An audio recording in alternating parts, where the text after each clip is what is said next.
Excellent. Mikel, I just wanted to ask you, first of all, a couple of questions about an issue that's been talked about a lot during the international break, especially dementia, heading, and the possible links to football.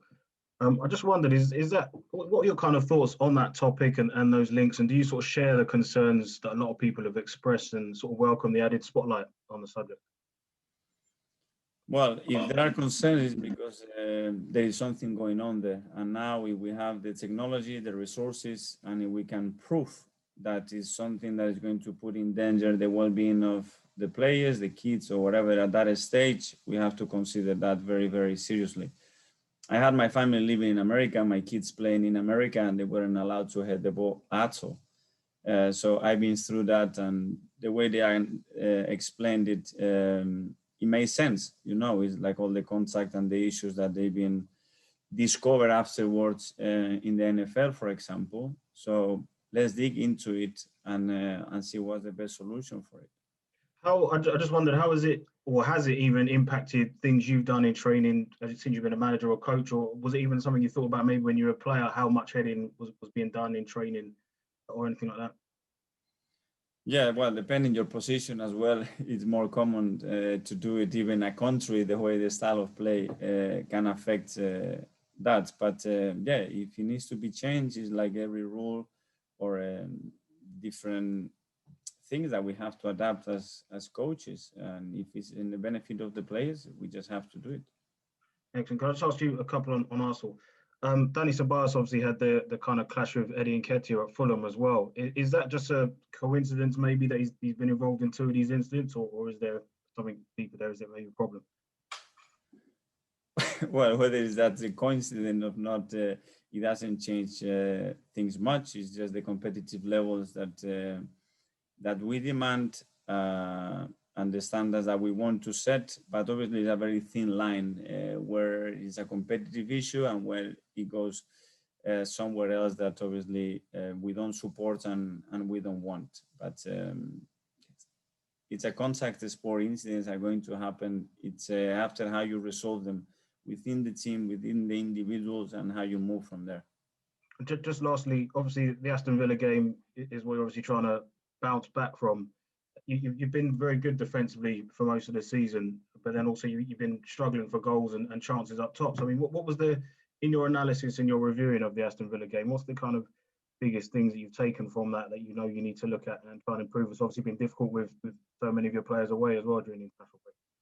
Well, two very different halves. With the first half, where after the goal they scored, we didn't have any issues defensively. We had 3 chances to score. We didn't attack well enough in certain spaces against the formation that they use. In the second half, we started to hurry things. We started to give very simple balls away.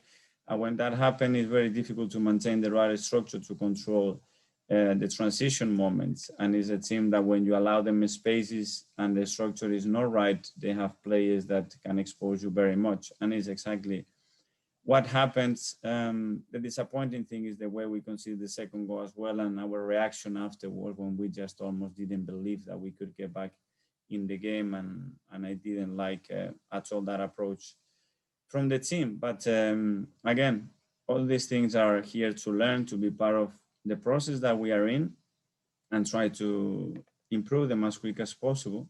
And yeah, they happen for a reason. And it's not a coincidence or a surprise. They happen for a reason. And we need to know when we don't do certain things, they will happen again. So it's not just a one-off. So we better don't do the same mistakes again. Excellent. Thanks, Mikel. Thanks, Adrian. Gary Jacob from the Times. Hi, Mikel. Can I just take you back to the Danny one, not necessarily the actual incident, but can I ask what does it say though when that type of thing comes out of the club? As you're trying to build an ethos, do you feel that it kind of undermines the ethos you're trying to build above the club, around the club, that you're all together? And when that news comes out, that feels like it affects the club, and why should it come out? Are you talking about the actual incident or the fact that it comes out? The fact it comes out. I don't like that at all. And I will find out where it's coming from. And if that's the case, yeah, that goes completely against what I expect from each other, the privacy and the confidentiality that one we need, and there will be consequences. Yes. Would that be, you mean you address the staff, and what would be the consequences? Yeah. Okay, Gary. Anything else, Okay, Gary? can I ask you as well? See, you're coming up to sort of a year now in the job, or another month's time, and you have that whole period where you have that honeymoon, you have the trophies, and perhaps in the last couple of weeks, people have asked more questions because the results have been good one week, and then you had the Villa one.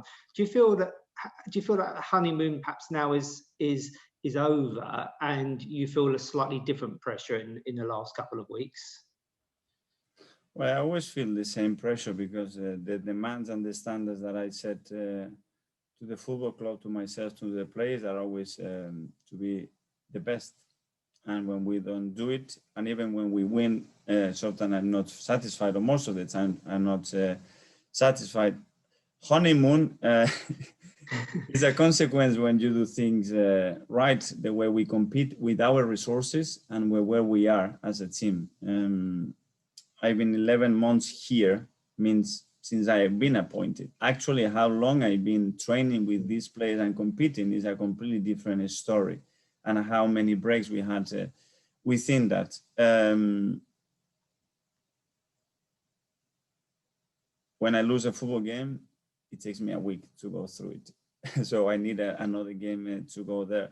And when we lose it the way we lost it against Villa, even harder, because it makes me think about things in the past that I hated and I don't want to see again. So yeah, there are a lot of things to change, to improve me first. And it's going to be a bumpy road. I said that, I think, in the first day.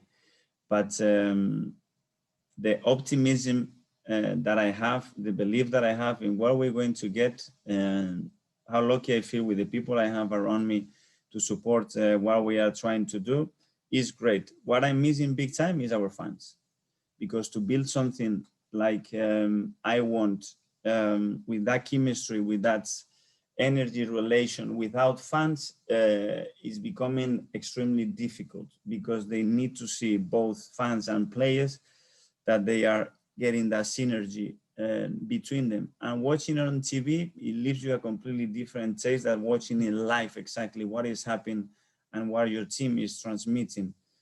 But it's what we have. And the challenges since I joined, my first job has been enormous, but what I can guarantee, I will try to do my best and keep doing my best and be positive, have the same energy and belief to keep doing it. And honeymoons, I hope we have more honeymoons very soon as well.